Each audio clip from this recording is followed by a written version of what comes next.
speak some few words. So, good evening, everyone.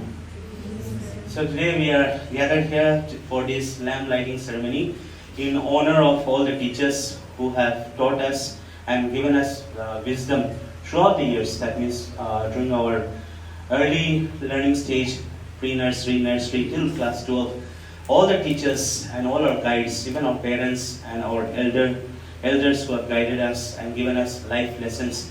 In honor of all those who have taught us words of wisdom, words of encouragement, we gather here as representatives from all the schools as one family, and we shall proceed with the lighting of the lamp. So let us have this lighting of the lamp, everyone.